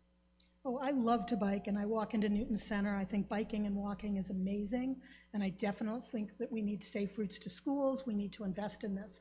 I also think we are a community that needs cars. We have an aging population. They like to have cars, and we have young families, and they like to have cars, and we have winter. although it's, you know, the verdict out on whether we're going to continue to have winter. But so I do think that we need to look at parking spaces, and I think that if we don't include parking, we are going to turn ourselves into a big parking lot, and that is definitely what I don't want. So I think Newton right now is really lovely, and we can invest in bikes and having people get around, but we have to also look at reality, and I'm very pragmatic, and I really want to do what's real for our residents. Okay, one of the realities is that we have some of the worst potholes in the whole metro area, which is bad for cars, cyclists, and pedestrians. So what would you specifically do to amp up our program for safe streets? Mark? Oh, thank you. So I've done the Pan Mass Challenge for years. Some of our streets are a pleasure to ride on, and some are a nightmare. And what Lisa was saying is we really have to focus on the routes to our Newton South High School, our elementary, and especially our middle schools, and make sure that that passage is safe. And the only practical thing to do is to slow down the traffic. And that doesn't mean just a sign. It means some bumps and some other traffic conditions, especially the treacherous Parker Street crossing. The question was, forgive me. Well, just what would you do to amp up the So we kind of have this. improvements in the... Yeah, we sort of have this challenge right now. We want to electrify our roads, but we don't collect any fuel tax to pay for the roads. Those electric cars are super heavy. We got one in 2016. They put more load and stress on roads and bridges that just weren't designed for this type of load. So I think we really have to take a look and maybe talk to the legislature about raising money from electric car drivers to help pay for it. Who wants to have a $90,000 Tesla that the suspension blows out on a pothole? Martha, do you have any thoughts on more thoughts on, as the victim of a pothole? Well, not a pothole, but yeah, you know, I think there's a lot we can be doing. You know, I think there's some investments we can be making now that can unlock, you know, state and federal funds as well. So there's certain things that the city can be looking at. And, you know, I think there's also, I mean, unfortunately, we just lost our 311 app, but this is one of those things where citizens can help, you know. If you report the pothole, it can get, you know, bumped up the list. And, you know, it's also where city councilors can help. So, you know, if I were elected to be ward councilor, you know, I already have friends asking me, how do I get this thing repaved? And, you know, my tire just had an issue on this pothole. So, you know, that's where we can help kind of navigate these issues. And get Lisa, I gather you have some personal experience falling prey to potholes. I am the one who fell in a pothole on a poorly lit street in Newton Center. Thankfully, I recovered from that. But as I go door to door, a lot of the people that I'm speaking with are very concerned about the condition of their roads. They're very concerned about the potholes. They're also concerned about the condition of the sidewalks. So when I mention infrastructure at the top, when I was asked that question, I take that really seriously. And I think that one of the main roles of a ward councilor is to really be that voice to help people navigate City Hall. What does that look like? That looks like, where are you? You know, the city actually has a plan for every street in the city for how long it's going to take them to upgrade those streets. So it's finding out where people are on that. And in some cases, it's about maybe moving things around so that we have safe streets, especially if conditions have gotten worse and nobody at City Hall knows that. So I see that as one of the very important jobs of a city councilor. Okay, so this is a question that calls for your imaginations. If you received a $1 million grant to use for the city any way you wanted, what would you do with it and why? Mark, let's start with you. Down payment to acquire the Michigan Tefila parcel from Boston College. The whole $1 million? Yeah, and that's just a down payment, but we can fund our housing foundation, and the numbers work, and it returns money back to the preservation fund, so we can actually expand easements to protect. Martha, what would you do that $1 million? I feel like my children want me to say air conditioners in the schools because it's going to be 94 on Thursday, and it's going to be hot in the school. You know, I mean, I think there's a couple things, you know, some of the infrastructure things we were just talking about, especially, you know, making sure that there's safe routes to and from our schools and parks. I also keep talking about bathrooms when I'm campaigning, but public bathroom access is something I think that is a interesting cross-cutting issue in Newton. We've got people who train for long distance running. We've got seniors who want to go out and enjoy our public spaces. We've got parents with young kids. So is a public bathroom pilot an option for that grant? Lisa? Boy, this is a hard question because $1 million goes really, really fast. So there are so many things that come to mind, and most of them $1 million would barely cover. I would love to see some 100% affordable housing being built, more like our communities that we used to have, like the Hamlet, which is in Newton Center, Castleman House. These are all affordable housing units, and they would serve the most vulnerable in our population. What also comes to mind is potentially looking at energy vouchers. As we face climate change, we're talking about going all electric. That hurts our most vulnerable residents in terms of being able to afford that. And so I like the idea of maybe being able to subsidize that if we're looking to go more electric. I like the idea of putting some more money into the schools, especially to fund extracurricular activities like our jazz programs that keep being on the chopping block every year. The streets and the sidewalks tugs very heavily at my heart. $1 million won't go far, but I would love to see what we could do with that in terms of keeping our streets safe. Okay, if someone came to you folks with a proposal to build a new piece of public infrastructure, a road, a bridge, et cetera, how would you evaluate whether or not that project was worth doing? Martha, do you want to start? That's an interesting question. A proposal for a new road or bridge? No, that was just an example. Okay. A piece of infrastructure. Any piece of infrastructure. Well, I mean, I think, there's a bunch of pieces. One, to look at if it's fiscally feasible, and, most important is to get community input. I think they're talking about a new bridge, potential of a new bridge connecting Newton and Needham, or not a new bridge, but a new old bridge. And, there's going to be a community process around it, with input from each side. So, I think those are some of the most important pieces.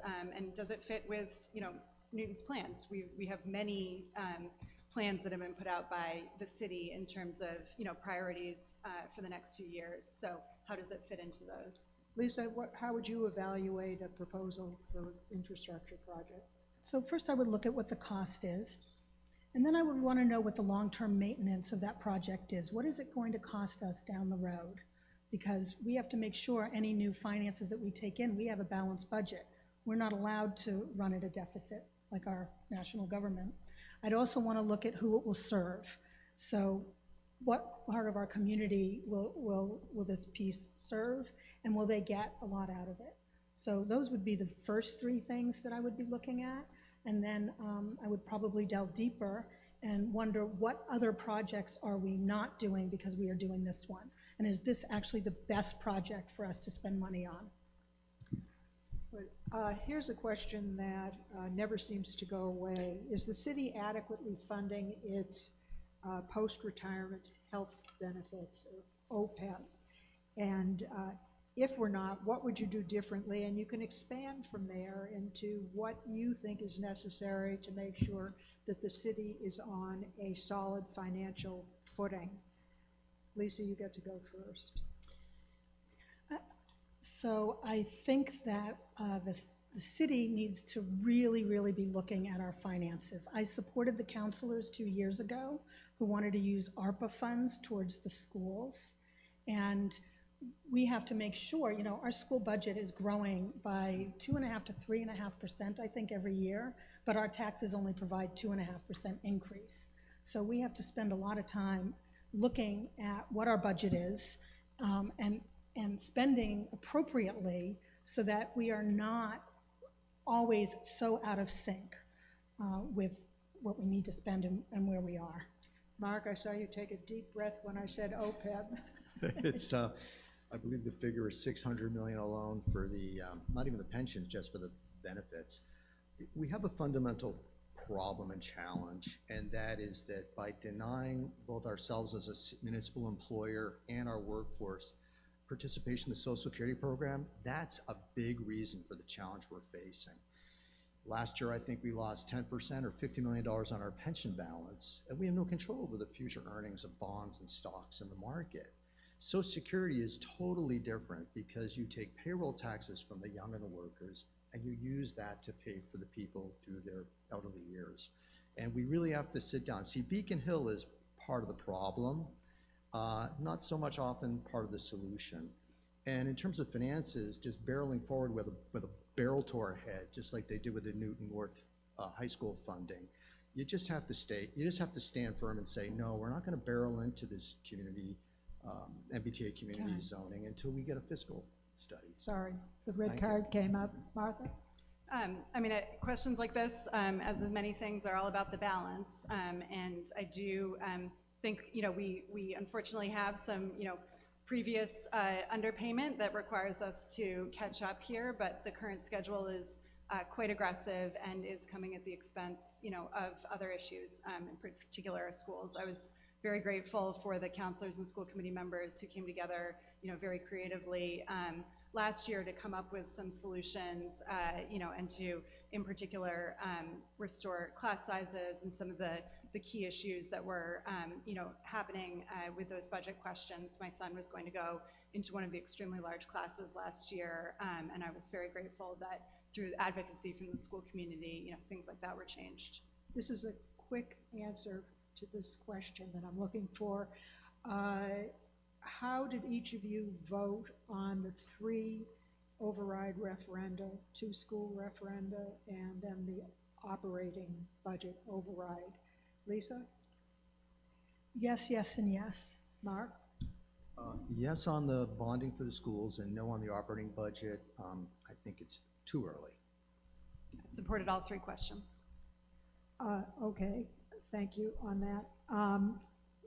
What can Newton do to, you touched on this a little bit, but the whole question of gas leaks and supporting or opposing future gas hookups, and what are your plans for reducing dependence on fossil fuels? All rolled into one question. Your thoughts, Mark? Yeah, so I think economics has a big role here. I think it would be just outrageous to say we're going to stop fossil fuels we depend upon. One of the big issues that hasn't been talked about enough is our connection hookup to Quebec hydropower. We can purchase that energy. It's 5.6 cents per kilowatt, and we should have already had it, except for Beacon Hill is delaying participating in a little more funding in order to get those electric grid connections. They're already running through Maine. It's already But that's clear. not city council. What would you do? Well, as a city councilor, you have to be a lobbyist to Beacon Hill. And if you just sit back and take everything they're going to do against us and not stand up for our ratepayers and say, hey, you can't redirect that cheap hydropower and sell it to New Hampshire, which they're inclined to do. So we have to advocate for a community, not just at the state level, but also the federal level. And that's how we can address the fundamental challenges we have financing our schools. Martha, you've spoken out on gas leaks. What more specifically can the city do to raise the pressure on National Grid, and then how would you fit that into a total fossil fuel dependence? I mean, I think there's a couple things we can be doing. I do, think that we have to be thinking about all the externalities that come from gas leaks. So when, there's a repair of a gas leak and then repaving of the roads, making sure that they repave to a complete street standard, and as quickly as possible, similar with the trees, that these are sort of externalities that are happening from gas leaks that they're not being held accountable for. I would be very supportive of Newton being able to ban natural gas hookups in new construction. And I'm very supportive of programs that allow residents to experience the benefits of using electric or heat pumps or things like that. So Garland Road recently did a neighbor-to-neighbor sustainable house tour, visiting things like that and seeing how it all works. Lisa, what would your approach be? Well, I think we're really, really lucky because I think in Newton, many of us understand about climate change. And I think that the current city council is doing a magnificent job on understanding this and looking at how we can address climate change as a community.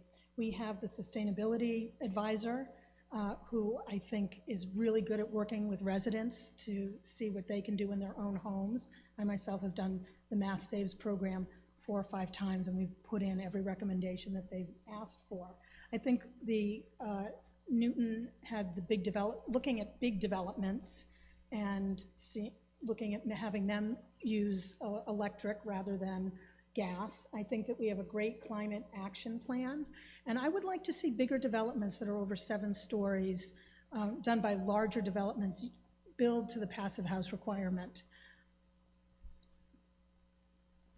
Okay, this is a change of pace question. The Mass Police Oversight Panel just released its disciplinary records for police organizations covering 1984 through this past January.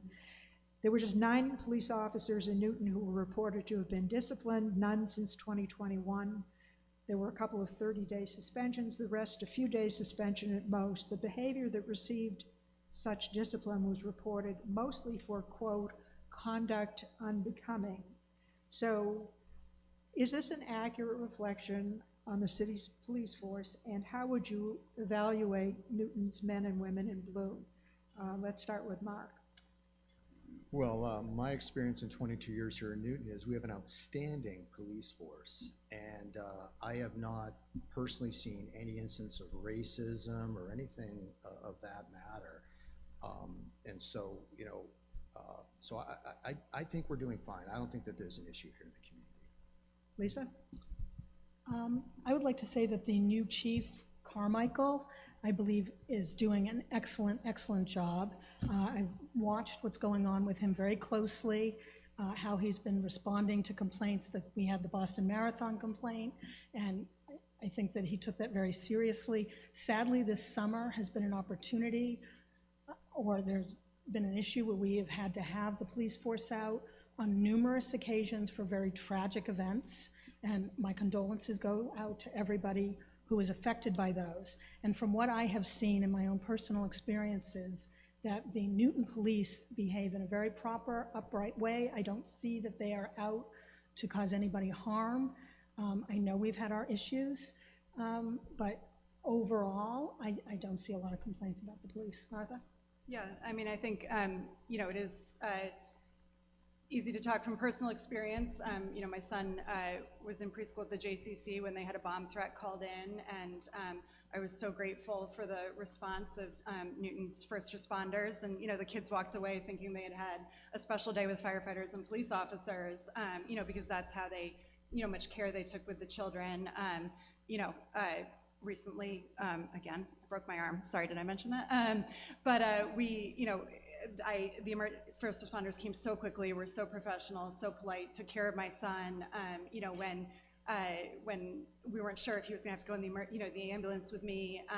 But we also, you know, do need to recognize that, you know, my experiences are not everyone's experiences, and make sure that, again, all of those voices are heard, especially, you know, in city council hearings, and when we look at the budget process. So, if I could borrow another second at time, Sure. I interviewed, or I was interviewed by one of our newest members of the police force, and my big concern is he doesn't live in our community. And I think it's our responsibility as an employer to make sure that our emergency responders can live here in our community and be full members of the community. And that would tie into the Affordable housing and workforce housing.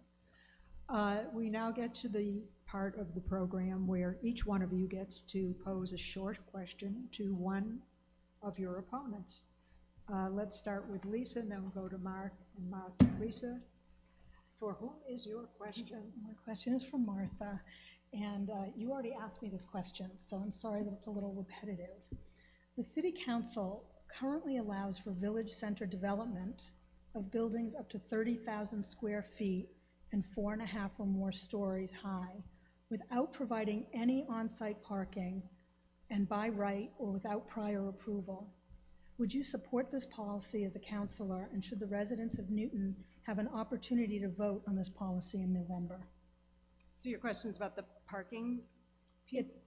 It's about the part of the village center overlay design that says that you could have a 30,000 square foot building, which is about the size of Walgreens, and you could build on that without having any special permit, without providing parking, you could go ahead and build it. And I'm wondering if you support that, and if you think that voters should have the ability to vote on that in November. I mean, I do think we should be recognizing what we need to be doing to make it possible to build more housing. I mean, I think, you know, you recognized earlier that the Walgreens would be a great spot for some housing, and so to have some of these things, and I think, you know, by right doesn't mean that they can just come in and build, you know, whatever they want. There's the zoning codes, there's site plan review, there are different pieces, you know, to this, and so yes, I do think that that's an appropriate, you know, within this current zoning plan, would be, you know, if we continue to make sure that these zoning, you know, the current zoning plan is as refined as it's being, that would be very appropriate. Mark? I just think it's important to point out that your definition of what a special permit is not accurate. So I just think people should go and research that, because there is very little oversight if you get to do something without a special permit. That's all. I just want to make sure voters understand. Do you need to rebut that? Okay. No, I mean, I think it's just, you know, yes, but I think the current zoning would allow for, you know, very specific regulations of what's possible there. Mark, who was your question for? Oh, geez, I'm sorry, Martha, but I think you've been the most outspoken proponent for the MBTA Communities Act and for the establishment of more affordable housing in Newton. When you look at projects, 40B projects like the Avalon, where the developer contributes only $2,200 per unit, how are we going to pay for public education in Newton with those type of tax contributions from developers? Like, how would you address that fiscal challenge? So, I mean, every child who's in our schools comes with, you know, the state, much of our funding comes from the state as well for our schools. And so I think when we have projects that come in, they're overall seen as fiscal, you know, the studies have been done that they are fiscal benefits to our city to increase our tax base and increase the residents, you know, that are contributing to our commercial base, as well as, you know, students in our schools, and making sure that we've got housing for people here in Newton. Yeah, it's challenging, but I want to correct you. I believe I think the Commonwealth only contributes 20% of our total school budget. Most of that goes towards mandates for special needs. But thank you.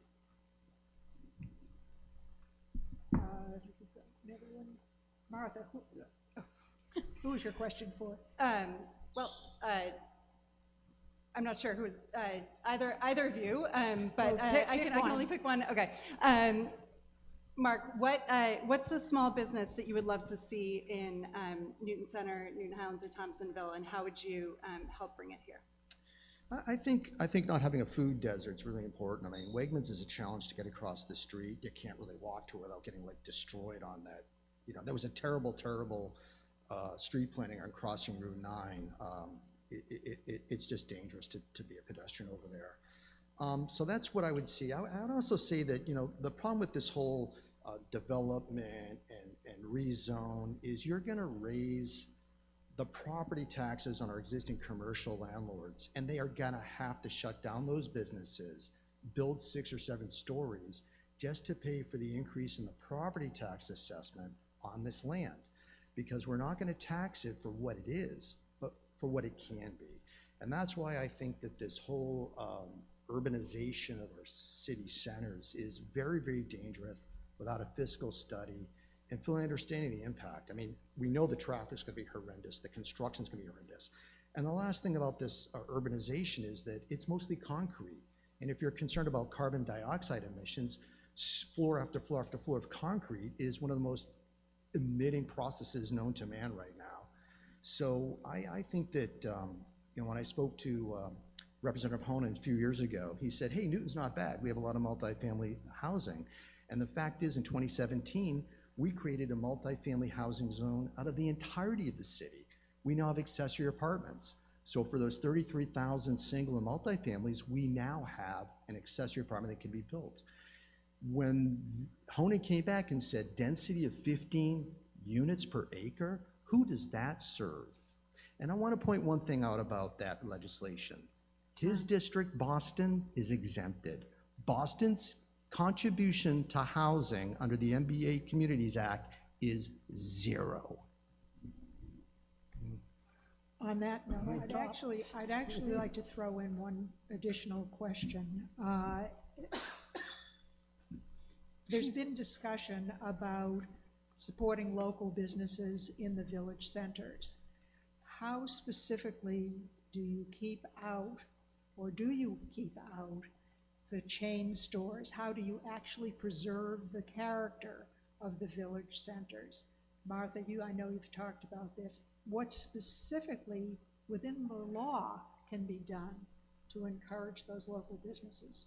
Yeah, so I think there's a couple things. I mean, the current plans, and we can strengthen this even further, create a range of sizes.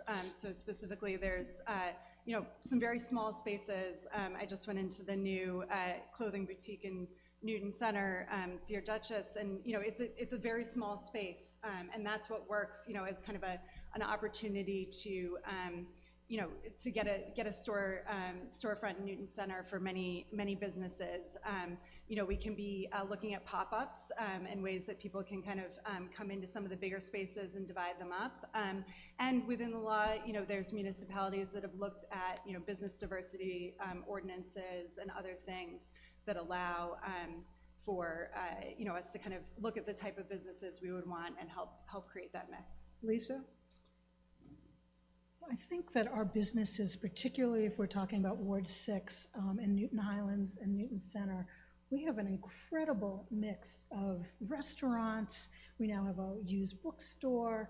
We've really got a lot going on. But in walking around and talking to the various business owners, the permit process for being allowed to open is very confusing. They don't get a lot of help from City Hall. We do have an economic development advisor, and I would like to see that person or somebody in that role where they are working to be a liaison, one with businesses that would like to come in, and then B, with businesses who are coming in and they have to fulfill and check off all these boxes. I really relish that. We have a number of things that are opening up in Newton Center in particular, and I think it would be great to start having a conversation and looking at who we'd like to bring in. Lastly, there are communities that have ordinances where they don't allow large chains. So, somewhere like JP Licks, that's a small chain that started out locally in Massachusetts. But maybe we want to look at saying we don't want big box stores coming in to Newton Center and taking up those spaces. Mark, final word on this subject? Yeah, I'm opposed to picking winners and losers when it comes to locally owned or nationally franchised or chained out. A lot of franchises are locally owned. I think there's confusion between signage, which you may want a Cape Cod style signage instead of huge golden arches, but it really comes down to affordability of commercial rents. And under the village proposals we have, the commercial assessments on those parcels are going to go through the roof. And then when they're displaced and ripped out of their locations to build 6-7 story high-rise, mixed use or single use residences, it's going to really negatively impact a lot of people. And taking away parking on the triad is not going to help either. Which brings us to our closing remarks. Let's start with Martha, then Lisa, then Mark. I'm Martha Bixby, and I'm running to be your Ward 6 City Councilor. I've been a PTO president, I'm a soccer coach, I've helped found Newton's mutual aid organization, Newton Neighbors Helping, and seen your values and your views in City Hall. Thank you. Lisa? I would like to thank the area councils for putting this debate together. It's quite an undertaking, and it's televised, and it's on Facebook and YouTube. It's just mind-blowing. I'd like to thank Martha and Mark as well, and most of all to you, Marjorie, for giving up your time to do this. It's really been a pleasure to discuss all of the challenges that are facing us here in Newton, and I would like to thank all of you for being such engaged voters and showing up on a Tuesday evening here at the wonderful Allen Center. I think Newton is a wonderful, wonderful place, and I think that together we as residents and counselors can come together to continue growing it and making it wonderful through creating safe streets, investing in our infrastructure, protecting our environment and our green and open spaces. We want to ensure that our schools are fabulous and protect the quality of life in our neighborhoods for all our future generations. And lastly, I think we can rally our community around the arts, which I think are vital to us. As a city councilor, I promise to listen to you, and I promise to always put the residents first. Whether I agree with your opinion or not, I think they're all really, really valid. I will contribute to the overall good of our community. Please vote for me, Lisa Gordon, on September 12th and on November 7th. And if you have your early mail-in ballot, please circle my box. Thank you so much. Thank you very much to the candidates for all you do for the community. Oh, She's Nothing- heard enough. My no. wife says that quite often, and hi, Imelda, for coming in. I apologize. So, yeah, so the question is, Mark, why did you run? And when Imelda and I moved here to Newton 22 years ago, she lived in Beacon Hill, and we cherished the commitment to the education here in Newton, and we really appreciated the environment, the suburbanness of Newton. And we've together committed that we're going to do everything we can to stay in this community and leave it and burnish it and leave it better for our children. Aiden's graduated 2 years ago, Jackie has graduated, so we're kind of like through the consumption of the public school system. You've heard me pretty much be outspoken against the MBTA Communities Act and these zoning proposals. And I think I'm singular across all the people running for office, including incumbents on this. The imposition, again, we're not standing alone. The Massachusetts Municipal Association has spoken against that act or against all the regulations.